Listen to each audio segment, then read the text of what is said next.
And the last thing I want to talk about is just, we wouldn't be able to have all these events without our incredible corporate partners of the CMA. I won't say them all today, but you could see them here. And there's a lot of folks who have done a lot of work for us and really supported the Calgary CMA and have helped us so we're able to run these events. Okay, that's it for me. I'm going to throw it to Kristen. So, Kristen's the moderator of this event. She's the founder of Modern Speak.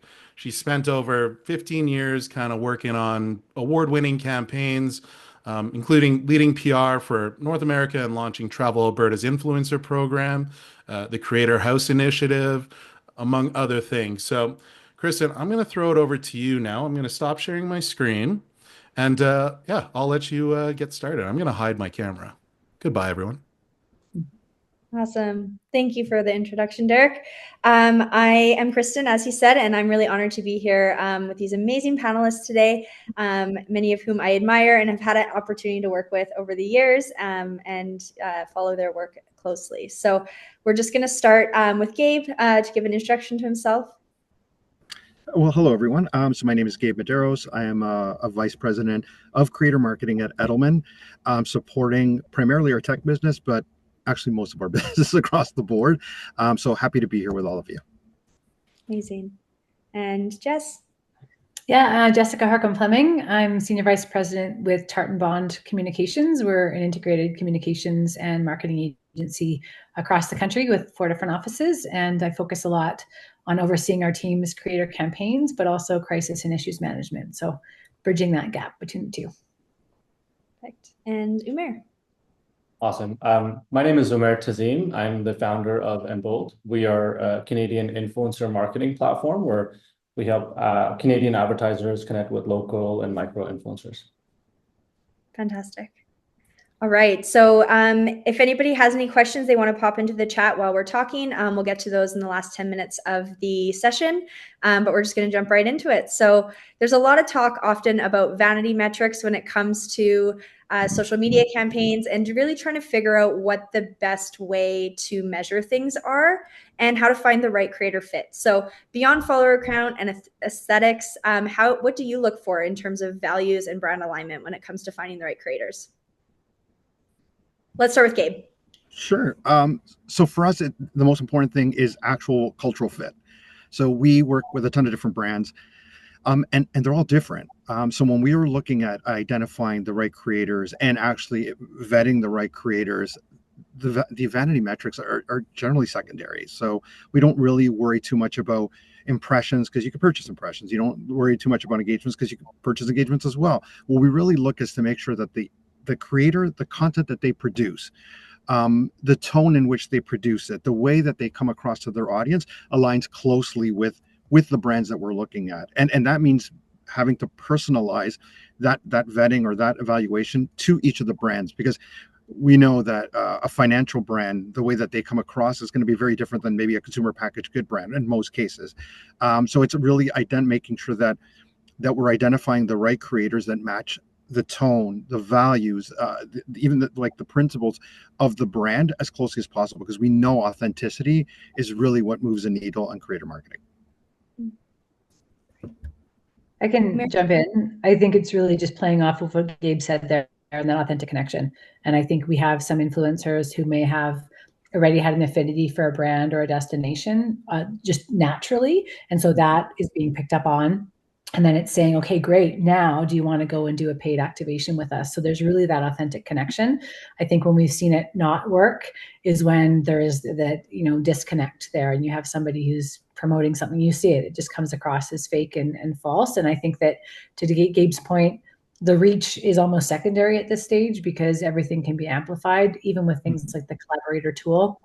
So I think now it's more about alignment and authenticity and trying to find somebody who does naturally align versus trying to shove them into your brand framework and have them say your brand, right? It's a bit more authentic connection to person. Right.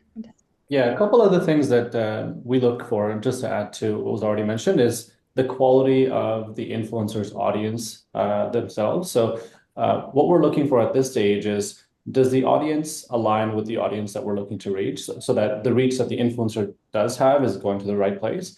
And how we determine that audience quality is really key as well. It's around figuring out, is the audience representative of who the influencer is?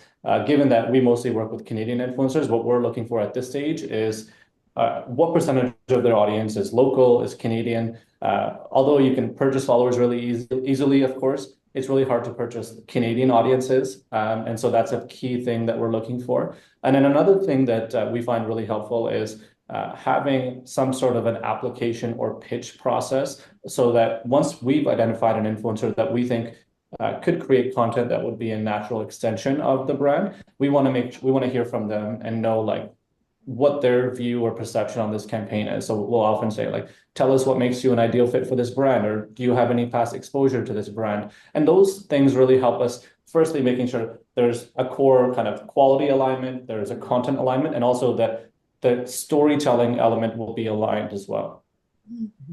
Amazing. I love that. And of course, we live in this world where creators need that authenticity with their audience. And so they want to make sure that they're creating content that really speaks to them and aligns. But then there's also key messaging and a creative brief. So there can be a risk associated with letting creators really be that authentic self sometimes. So how do you, maybe I'll throw this one to Jessica, just with your background in sort of risk adversity, like how do you balance creative authenticity with risk management when it comes to brands feeling, increasingly risk adverse as well? Yeah, it's a really, really good question, Kristen. I think it's really looking at how we can co-create together and thinking of it as that collaboration versus a dictating approach. So yes, brand brief, but at the end of the day, we're engaging with that specific creator because of the aesthetic, because of the value alignment, because of their understanding of our audience and what drives them emotionally towards the path to purchase, whatever that may be. So I think that collaboration and that collaboration up front, building of really mutual trust, really builds that on both sides. And I think that for us, when we've had a successful campaign or activation that has worked out really well, the chances of us bringing that individual into a different client that's in the same ethos is really, really, positive. And it means that because we have so many different clients, to be able to say, okay, we've worked on this project out east. Wait a minute, why didn't we work on this one out west? This is a new brand destination. So really, once you're kind of in the ecosystem of working with us, that trust goes a long way. Mm-hmm.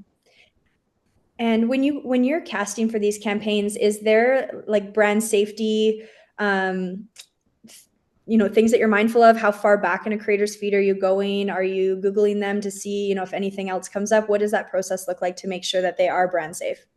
Yeah, kind of that like multi-pronged vetting. So really it's a combination of actually using data-driven insights, but also, as you know, Kristen, it's a very small circle, and especially here in Canada. So it's really calling up my trusted colleagues and saying, hey, have you worked with this person before? I think the other thing, I'll just give you one example. Back in the day when I worked at Travel Alberta, we talked about safety, specific safety, and what messages you were sharing out there. And it was, is there any example where that person has shown content of them doing things unsafely? So rafting without a life jacket, biking without a helmet, walking with a dog off leash, going into an ice cave. That would be a no-go. So there was a couple of those red flags. And then I think from like a value and optics perspective, if their lifestyle is portrayed in misalignment with what our values are, that would also be a non-starter for us. Does that help? Yeah, that's great. Did Gabe or Umair have anything to add to that? Yeah, we actually, it's like just actually to add on to that, to what Jess was saying, because we do the same thing. Like a big part of how we work with any creator on behalf of brands is doing that vetting and making sure that it's a very thorough vetting. Again, kind of aligned to what that brand, the client brand, what they're most important, like what they're most like worried about, or what are their what's the risk tolerance. But it goes back, like we go back up to 10 years and we're looking at all elements, because it could be certain things that they could have said 5 years ago that might seem insignificant, but it could be, we know that nothing goes away on the internet, so that can pop up and then it can cause problems, especially with what we find is with the bigger the brands, there's people just looking for reasons to actually take a shot at you. So we try to mitigate that as much as possible, or at least be transparent to say, like, well, they had an opinion on this. Like, I mean, it could be on current geopolitical situations, and they make a point, we know that's it's challenging. And I'll give you an example. Like I actually worked at TELUS many years ago, and we did a tweet at like the executives, one of the executives' request, and we tagged Justin Trudeau in it, which we learned very quickly, whether you like him or not, it's relevant because 50% of the people hate him, and that just it doesn't matter what people think about the person necessarily. It's how it impacts your brand. And it was like a month of a sheer nightmare just because of that. Because it's like, again, you're looking at, maybe in that case, it wasn't evaluated properly to understand that there are issues that can be caused here that are going to reflect on your brand. So yeah, the trust is huge. Relationships are big as well, because to Jess's point, right, the more that you know these creators and you work with them over time, you know what to expect, which makes it a lot easier than a net new creator where it's sometimes it's a bit of a crapshoot because they might not have said anything bad, but all of a sudden, they could turn and do something. So yeah, I think that those two things help. For sure. And just to add to points already mentioned, but one of the core things that we're looking at is every brand is going to have a different risk tolerance. And so one of the things that we actively look to not do is like make the decisions for the brand, which is like, we think this is fine and we think this is not fine. So what we do is instead, of course, there's going to be certain things that are completely off limits and we will remove those influencers from the platform or not have them on the platform in the first place. But then outside of that, it's about us just kind of flagging influencers, tagging the content that would be sensitive, and then just let the brand decide. We often do this at the early stage, at the briefing stage, where we'll talk to the brand about, different content they're okay with, content to avoid, topics to avoid.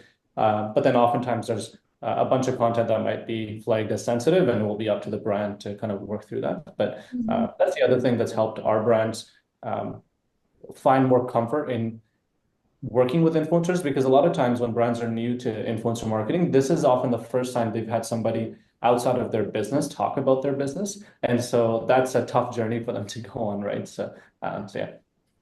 May I build on that, Mayor? Mhm. I was just going to say too that when we look at polarizing topics like Gabe brought up there about politics, also as we're looking is really trying to find those people who are kind of politically agnostic. And yes, it's great to have things that you're passionate about, but as soon as they fall into that polarizing category where it's going to polarize a large percentage of the population, I think it's almost a steer clear. And I think for brands that we work with, it's also to your point, Amir, about risk tolerance. Some brands are much more buttoned up with their corporate brand standards. Their risk aversion is through the roof. Where I have others who are like, whatever, hire the person, do the thing. I'm sure it'll be great. So there's definitely both ends of the spectrum. And then on the flip side with the influencer, if the influencer is acting highly professionally, or maybe on the other end of the spectrum, let's just call, a diva, and there's a level of additional support that is required to get to done, that may either make or break that relationship, not only for the brand that you're bringing them to, but for the long-term viability of that relationship holistically. Nice. Yeah, and I guess like speaking to the long-term relationship side of things, do the three of you have like a tangible example of a long-term creator relationship that paid off versus like a one-off campaign, in a way that never could?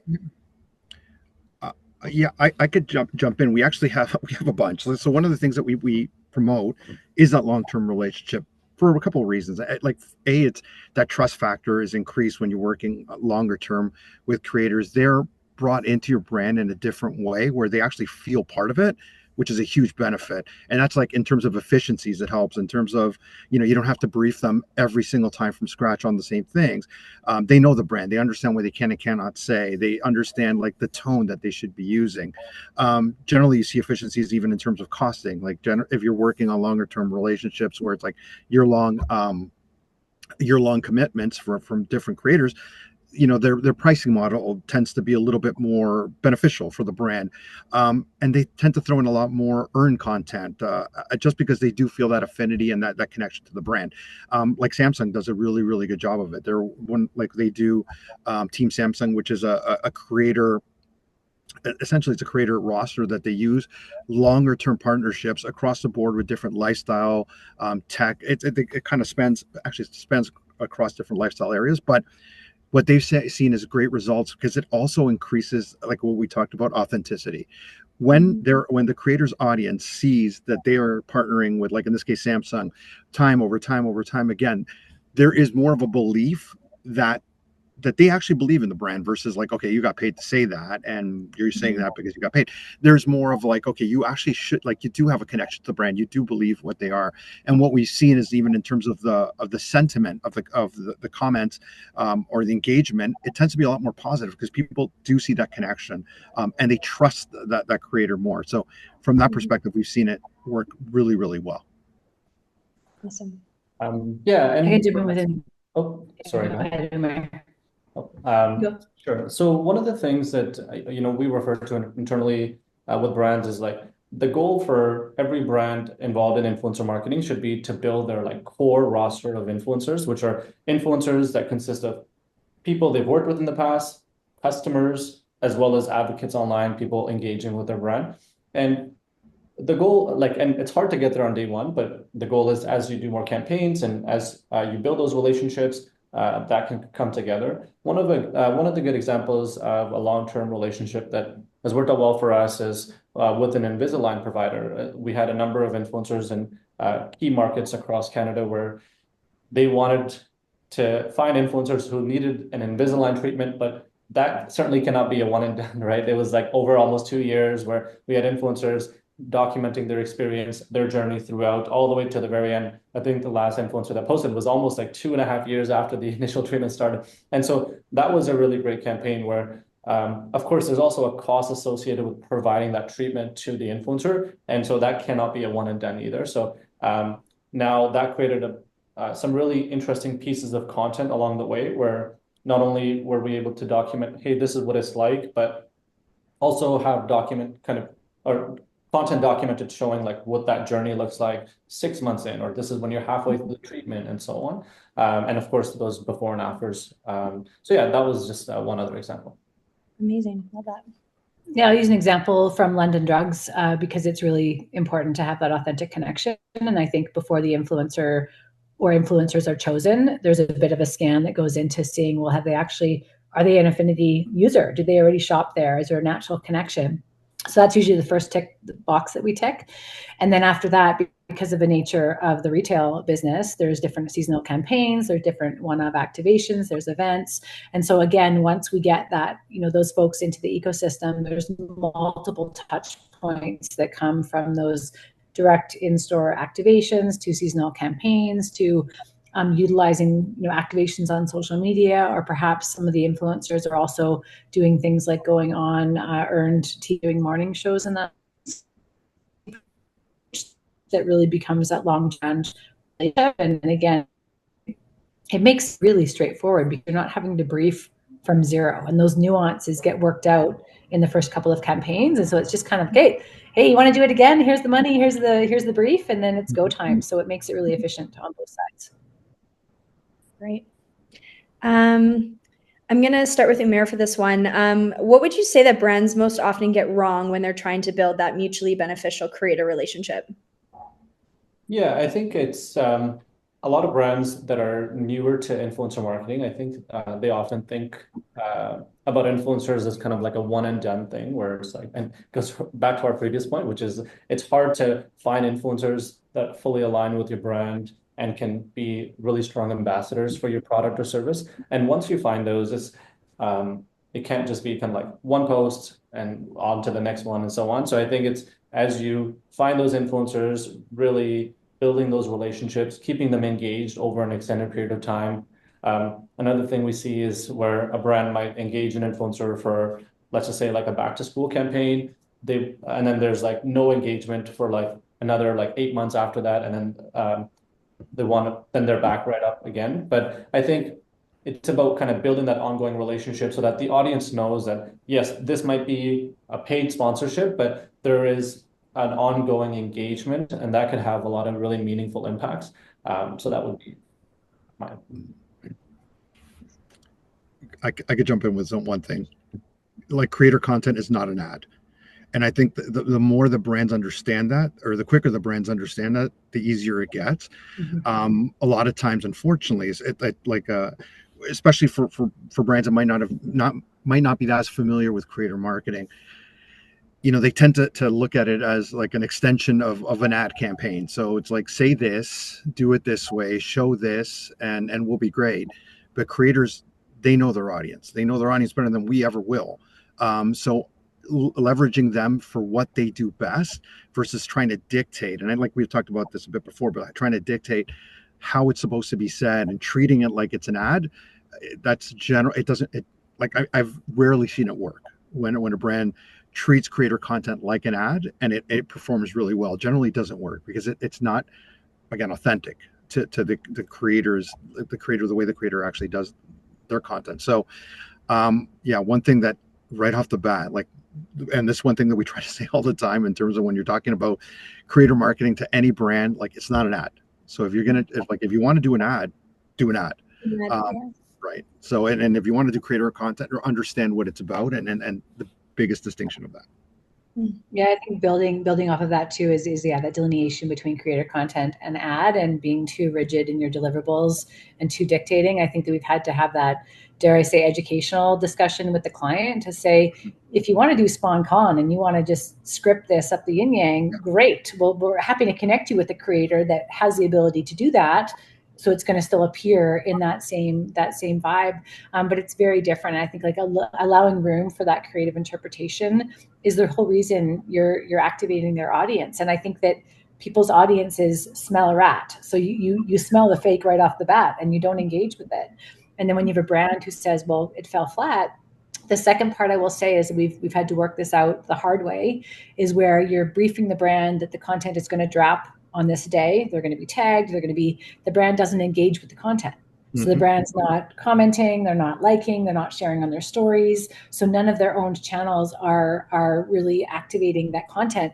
That to me is such a fail, and it happens more often than you can imagine, because you've put all of this energy into briefing to get to done, and then it just lands, and then the creator's like, well, did they even like it? They didn't engage in my content at all. And so it's also whether you're working with the brand team or the social media team in-house at the company, that also sometimes provides that disconnect. So a couple of learnings there, really encouraging the brands to, if they're going to do it, here's some best practices of how you do it right to really get the best possible outcome.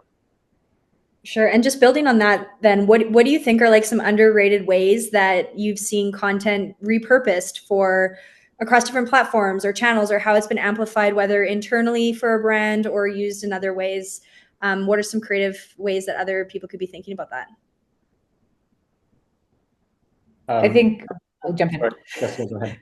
I was going to say, I'm like thinking how you tie it back in with earned media. So I'll just do a program that we did with a couple of Kristen and my dear friends here in Calgary a couple of years ago. And that content went on to make it to the pages of National Geographic Traveler. It's been used in out-of-home campaigns. It's been used in pre-roll. And so it started out as creator content, but then it just took on a life of its own. So it's kind of transitioning from, dare I say, that kind of UGC space into the paid space, and obviously making sure that there's adequate compensation and licensing as part of it, and it's not to take advantage of, like, oh, we got this for $5,000 and we're going to use it instead of doing full-on production. But I think, yeah, just really using that content across channels and embedding it to reach your audience where they're at is really allowing us that long tail of the impact of that content creation.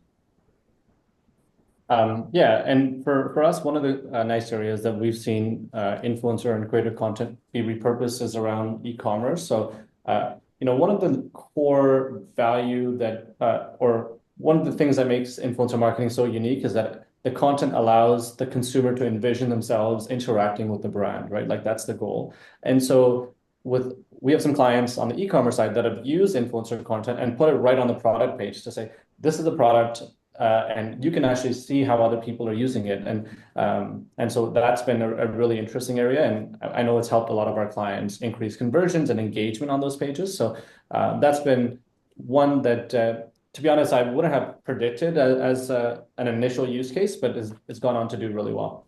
Mm-hmm. Yeah. And Gabe, I know you'll probably have something to add, but I want to add a little bit to it for you to add on to as well. As a team, are you thinking about how these pieces of content will kind of build out into the larger strategy at the beginning? Or are you sort of seeing a piece of content kind of take off and be like, okay, now we need to kind of, like, knowing that this has performed well, take it back and figure out how to repurpose it? Yeah, it's a great question. And what we generally do is look at it like strategically right off the bat. So we were working with a creator they're going to produce a piece of content. Is that the only piece of content they produce? So in certain cases, what we've seen and how we've leveraged it is like, okay, well, the creator's already creating content for their channels, but maybe this is content that they can create a separate piece of content for the brand's channels, because we know that performs better than brand content 9 out of 10 times. As well as that, like, we have a lot of the brands that we work with, especially even in the tech space, they have their own blogs. So that's great. And the biggest challenge that they have with the blogs is like, nobody engages with this blog content. Okay, well, can that creator, as part of this content strategy, develop a piece of content for their blog where they're co-authoring something and then they're promoting it to actually drive traction to the brand? And then at the same time, like, they also do podcasts. So can they be a guest on a podcast to talk about it? So they might create one piece of content that's, or a couple pieces of content that are specific to the campaign, but we're looking at the whole ecosystem, because realistically what we know is that with any type of campaign, actually similar to what Jess was talking about before, when you can leverage them as part of like maybe a spokesperson on a PR campaign, which again works really well, it's that if they're like, when we put creators at the middle of a giant interactive or integrated campaign, all the content tends to perform better. And what we found is that planning that from the beginning, so planning that idea from the beginning versus, okay, this content worked, and now can you do this, and now can we leverage it for that? Because then it becomes a little bit more limited, not just in terms of like what you've contracted the creator to do, but also like, is it going to be as authentic? Because now it's kind of a little bit something extra, and it doesn't always match up. But when we've put a creator at the center of a program and looked at all the different activations that they could do within the whole ecosystem, it performs incredibly well. And like, it's one of the case studies that we try to show, because we think it's fertile ground. A lot of brands could be doing that and be really effective doing it. And it's still not widely done, unfortunately, but I think more brands are starting to get there. Yeah. And for some of the brands who maybe aren't working with, folks like yourselves, they just have like an internal team. What would you say would be some, ways for them to start thinking that way, or ways that they could kind of set up that type of strategic thinking in their internal teams? Yeah, I think it would be, I first off, is just kind of like think more holistically about it, because I think that the challenge becomes when we're siloing our approach, when it's like, okay, well, if we're doing, okay, creator lives here, and then like our internal comms lives here, and then social lives here. It's when it's all very separate, it's when it becomes more problematic, because it's hard to think through, think about integration. It's really looking at kind of the objective of what you're trying to do. So we're trying to drive awareness for like a product, service, the brand itself, and then looking at all the tools that you have to do that. And like, creators are a great way of like getting that third party endorsement, of driving trust. And they could do it across multiple channels, and they don't necessarily just have to do it on their channels. And I think the more that we start thinking about them being like, I don't even want to say that like another media channel, because they're not necessarily another media channel. But once we start to see them beyond like, oh, it's an Instagram post here, that's when you really can like pull everything together. And that's like, you can start thinking creatively. And honestly, ask them. The one challenge that we see a lot is like, we're like, well, I don't know if they're going to want to do that. Ask them. More often than not, creators will want to do a lot more than you think that they want to do. And it's just a matter of building that relationship with them, and just having those conversations outside of campaigns as well. Because that's the other challenge that we see, is that most brands reach out to creators when it's time for a campaign. This is the money that we have. This is what we want you to do. There you go. But building those relations outside of campaign times, where you're just going out for a coffee or grabbing lunch and saying like, what do you like to do? Like, what are you interested in? You can actually start to build ideas around their feedback. Yeah, amazing. And I know, Jessica, you were just in New York, and you had some interesting insights that came out of a meeting around that sort of same conversation of working in silos versus like bringing these teams together and bridging the creator and earned gap. I'd love to hear your learnings from that. Yeah, and just sort of to play off, but to kind of conversely to Gabe's comment there about the creator not being the media platform, it's interesting to look at, I play a lot in the PR space, so in the earned media space. And as we're all bearing witness in the evolution of how people are consuming media content these days, it's shifting, and it's continuing to shift on that J-curve scale. So if we look at traditional media houses and they're consolidating, there's mass layoffs, there's big guys buying up all the little ones and bringing it all underneath the umbrella. And I think that one of the great insights we pulled out of that meeting in New York was looking at how, and this is again US-based media insights. I think it has a lot of legs in Canada as well. Is how a really well-placed creator that acts across multiple channels is actually a safe bet because they have this created audience. If you look at things like Bill C-18 that have stopped us being able to push traditional earned media through social media channels, how are you actually reaching their audience where they're at? How many people are still watching the news at 6 p.m. or are actually picking up the Globe and Mail every single morning with their morning coffee? It is becoming, the way of the dinosaurs, unfortunately. And so I think that the magic is if you work with a creator who has a newsletter, perhaps they have YouTube, perhaps they're amplifying that content on podcasting, social media, they're reaching their audience where they're at. And as a brand, if you create the opportunity to collaborate with that creator, your ability to cut through that noise and reach your audience where they're wanting to consume the content is way more impactful, I think, than a bunch of vanity metrics that you're getting, or multipliers that you're getting from a major publication, because they just can't reach the audience anymore the same way they might have, 5 or 10 years ago. Definitely. I think another thing that's kind of on everybody's mind in the ecosystem right now is AI, and what role does AI play in all of this too? So I want to maybe start with Umair with this one and say, like, when clients ask, like, can we just use AI instead of hiring a creator? Like, how are you responding to those types of conversations? Yeah, of course, AI is top of mind for everybody right now, and I think we've seen a lot of AI creators pop up, and some of them are, of course, doing quite well. But I think the reason why so many of us are intrigued by them is not because we are so moved by their content, but it's more like, oh, let me check this out. This is like a cool novelty. It's like an AI creator all of a sudden popping up. They're pumping out this content. So I think that's more of like a temporary thing and not really a long-term. It's not going to be a long-term impact in that space, but I do think there is a lot of room for AI in our space when it comes to supporting clients get to market faster with their campaign briefs, with their influencer discovery, kind of the stuff we talked about in terms of screening influencers across multiple profiles, managing their content, reviewing different campaign concepts and all of that kind of stuff. So that's where I see AI headed more than the AI avatar creators themselves. So maybe more on the planning and administrative side of things versus the actual creator itself. Yeah, exactly. What are you seeing on your end? Oh, sorry. Was it me? Did you ask Gabe? Yeah. Cut off a little bit. Sorry. Yeah, I agree. Yeah. I agree with Amar. I think it's from that perspective. So when our clients come by and ask us, like, hey, what about AI? Or can AI replace what we do with creator marketing? We ask them the question back, well, what are you trying to do with your creator marketing? Because if you're trying to drive awareness, sure, yeah, no problem. If you're trying to drive engagement, sure. But if you're trying to drive brand trust, it's like, and I know I harken back to the same thing over and over again, but it's all about authenticity, and you're not going to get you only get the authenticity through a real creator who really fits with your brand, who's really talking about something, who really likes your brand or loves your brand. Like, that's really what you're trying to do.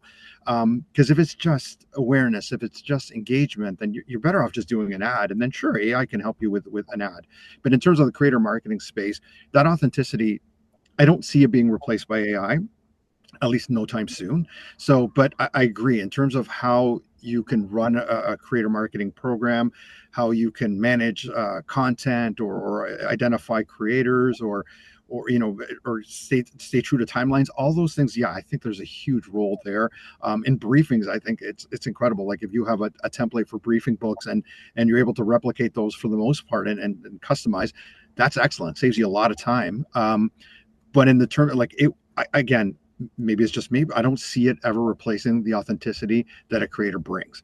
And when brands think that that's going to happen is where it becomes a bit of a challenge, because, again, all the other, like, more of the vanity metrics that we talked about, you can purchase those. Those are great for ads. And like Meta gives you good rates on those, and so does Google, but it's not the same. And I think a lot of the times when we talk to clients about like working with creators, it's really about building that brand affinity, that trust, and primarily that trust, where if they say that they like a brand, their audience believes it.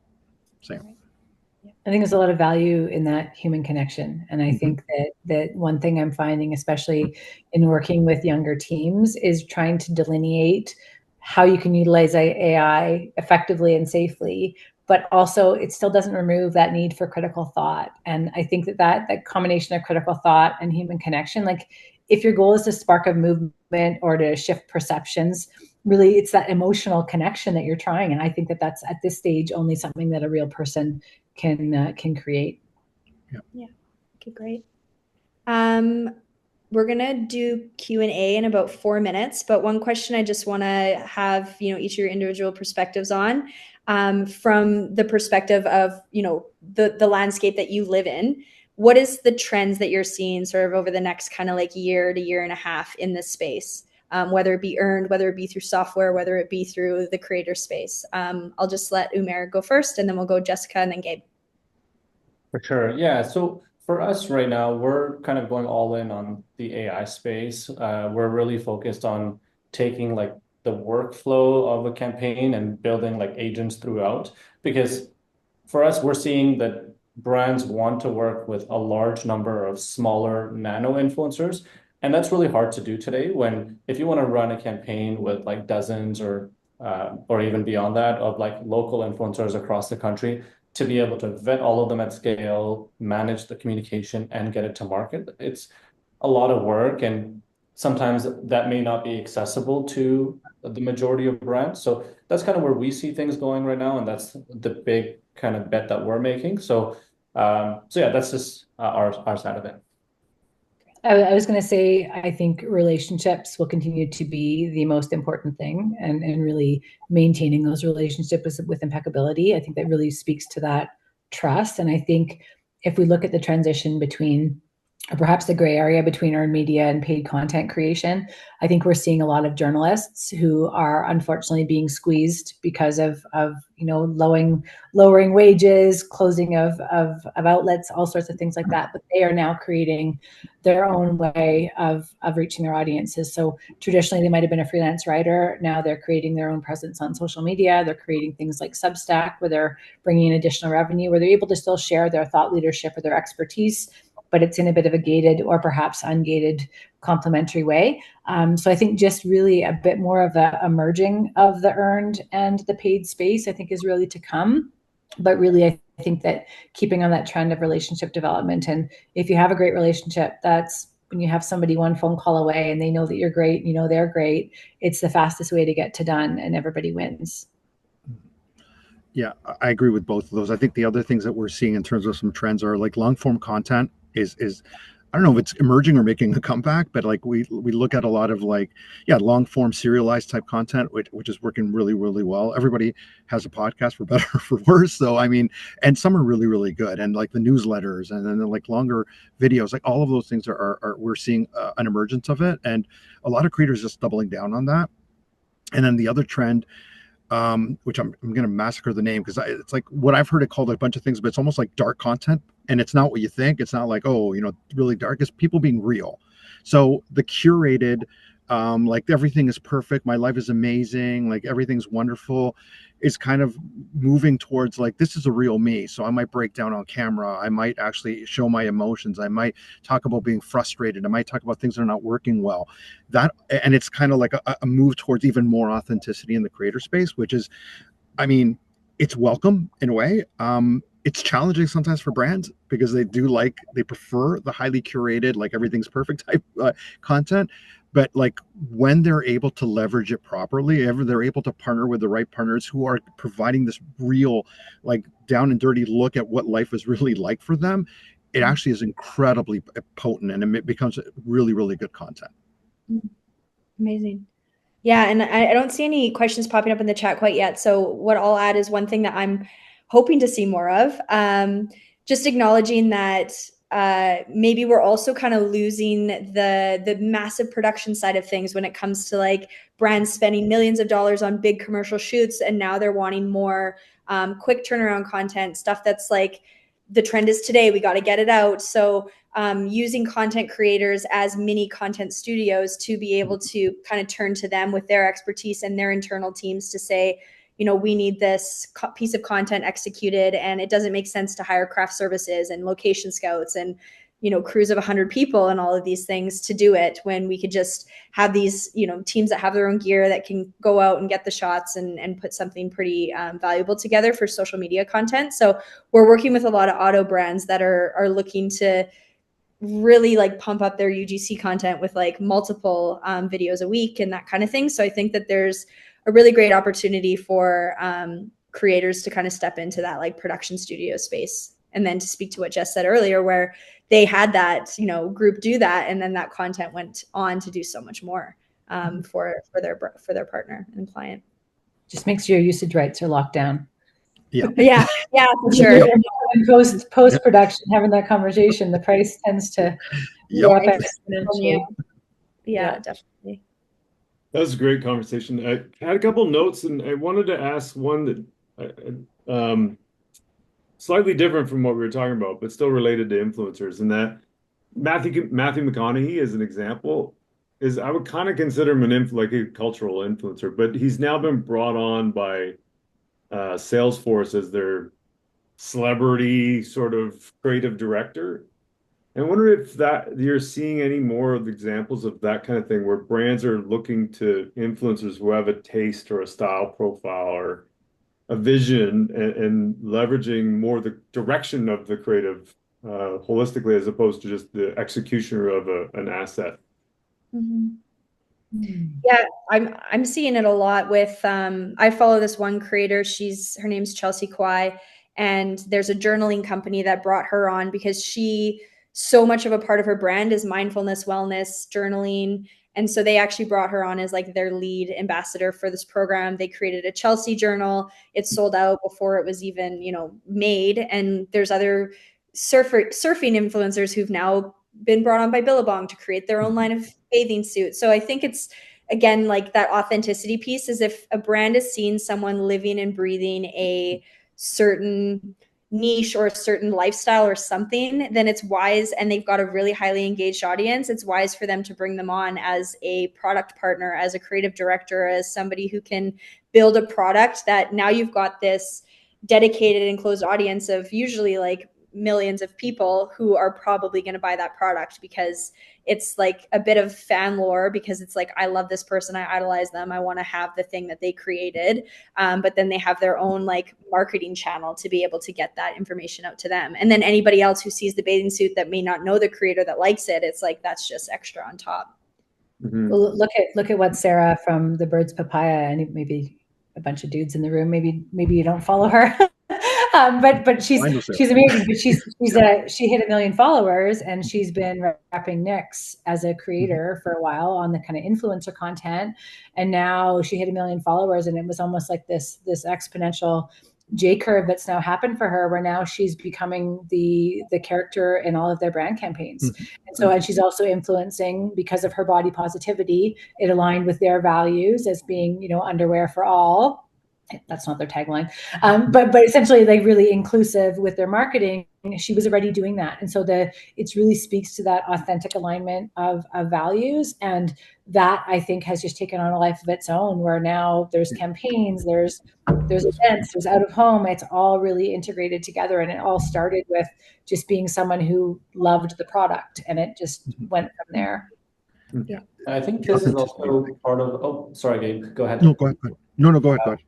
Yeah, I was going to say, I think this is also part of a larger trend that we've been seeing for the last few years, where content creators and influencers are starting their own brands. Like, obviously, I'm sure we all saw Prime and Feastables, and those have gone on to do really well. And so I think seeing the success of that, a lot of brands are now starting to look at influencers that can be a part of their brand. So I know an example that comes top of mind for me is like the Travis Scott meal at McDonald's, and I think Kai Cenat had the same thing with McDonald's. He had his own kind of promo deal or a meal with McDonald's. So I think that's kind of like seeing the success of creator brands take off and do so well. I think a lot of brands are now rightfully seeing that they also need to have creators as brand ambassadors, representatives, and very specific like product lines almost for their brands as well.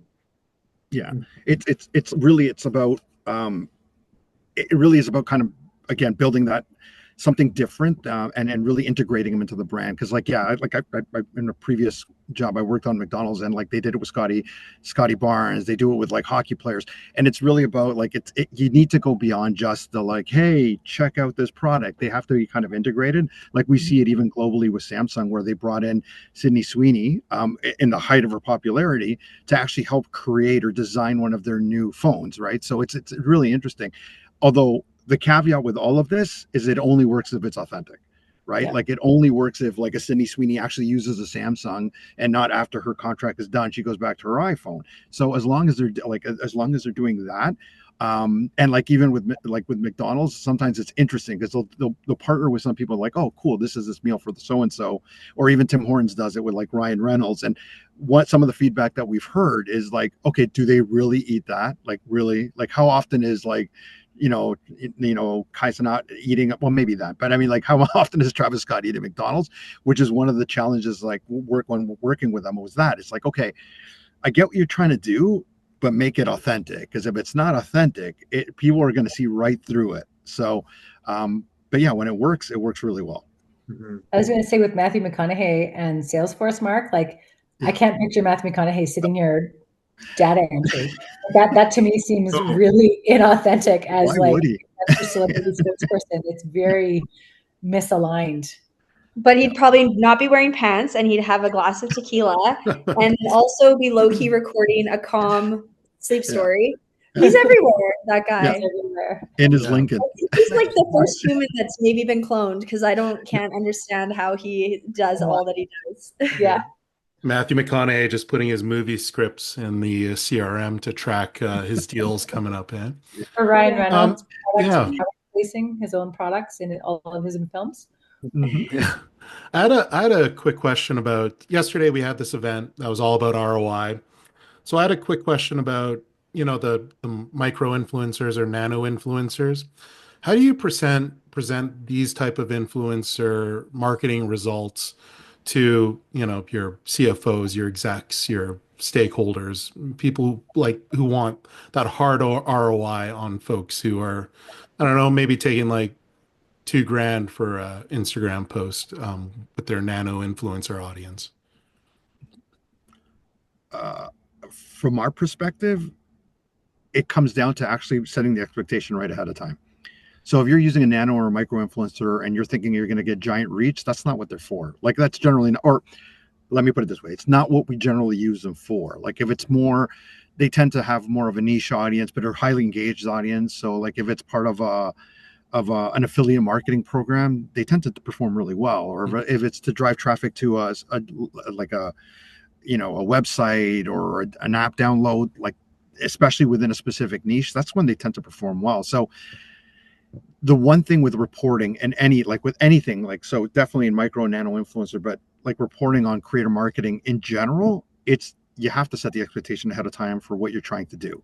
What is it really that you're measuring? Because if you just allow it to be like, if it becomes like the tried and true engagement impressions, it's not always going to tell a favorable story compared to just doing like an ad spend. But when you're talking about like, okay, let's look at brand lift, like, do brand lift studies, or you're doing sentiment analysis, or you're doing, brand affinity, or like, purchase affinity, that's where the story becomes a lot stronger. So we kind of set it up ahead of time to say, this program is designed to do this. This is what we're measuring. So when we're providing results, good or bad, they kind of align back to what we were trying to do from the beginning. Yeah, I was going to say too that we've created recently. It's essentially a quality score. So we've got our hard metrics, but then it layers in the soft metrics for the brand. And so when you're doing those campaigns where you have nano influencers and there's 10 or 20 or 30, I think the neat thing is you're actually reaching the audience. Like think of it like a peppered approach, like a shotgun, right? Where you're getting everybody out, but you're hitting, because if you all invest just in one influencer, your audience is a closed cell. Where you're doing it, where you're able to kind of niche, nuance within that niche, you're hitting different audience demographics, different geographic regions, perhaps. And again, using that quality metric, the qualitative metric, in addition to the quantitative metric, allows you to say, did we actually move the needle? So to Gabe's point, setting those KPIs up front is the most impactful way of having that conversation go smoothly. There's a couple of things that I think each of you had said that is really like just I'm trying to link these ideas together in my mind. But like Umar, you're talking about the scale part of reaching a whole bunch of nano influencers at once, which is a really big challenge. And then Gabe, you were talking about these are not ads, don't think of them as ads. And then I was thinking about like there's liquid death there, and there's a in there in that category of like it's a real mindset they have of an approach to marketing which is more like influencer marketing than it is more traditional marketing. I'm just kind of wondering, like, is this a viable playbook for an organization just to go all in on this kind of approach, given the technology, given the models that exist out there, the like the liquid death as a model, isn't it? Is what I mean by that. Is that a thing, or can brands just do they need to mix in everything to still maintain their presence? I would say, just to add one thing to that, it really depends on where your consumer lives. So, for Right. example, a liquid death consumer lives online. Whereas like they're probably not reading the newspaper or out of home or getting that anywhere else. They're watching major events and major concerts, and it's really about where your end consumer is consuming your content to know what and where that content should essentially live. But I think Liquid Death is a great example of they really understand who their customer is. It's not somebody who's in their 40s or 50s.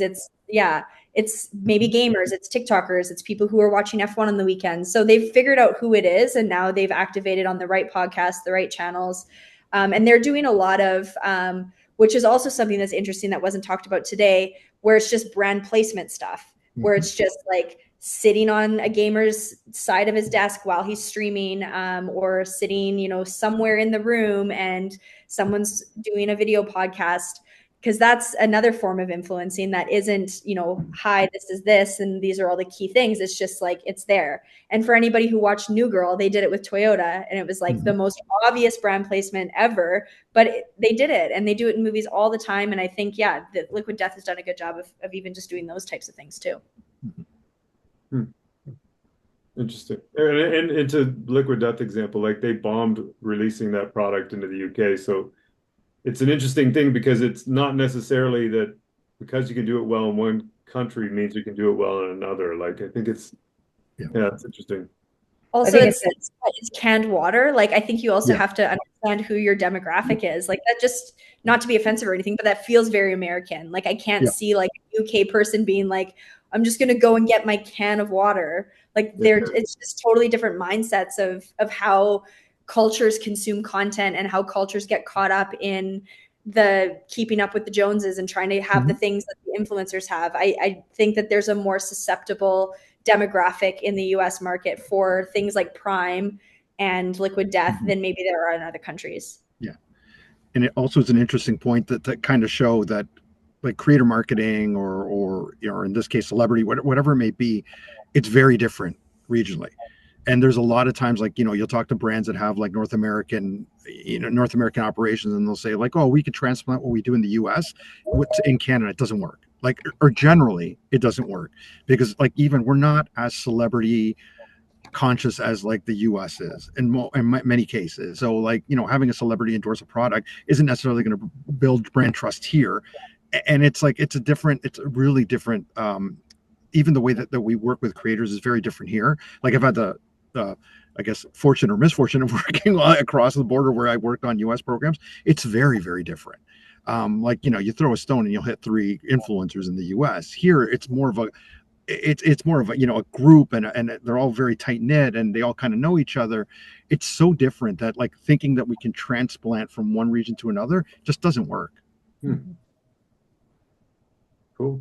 Yeah, this is a fantastic conversation. The influencer stuff is always something that I'm super interested in learning more about. And I learned a lot today. So thank you so much to, the 4 of you, and to Mark, for coming on here and presenting this. For folks who are here, the recording will come tomorrow. And for the folks who did sign up and weren't able to attend, they'll get that recording as well. But yeah, thank you very much. Kristen, do you have anything left you want to add? No. Thank you for having me. It was a pleasure to speak with you and hear your insights. I learned a lot too. Yeah. Thank you. Yeah, thanks so much. Yep. Great. Thanks so much, everyone. Thank you all. Thank you. Take care. Bye. Okay, bye.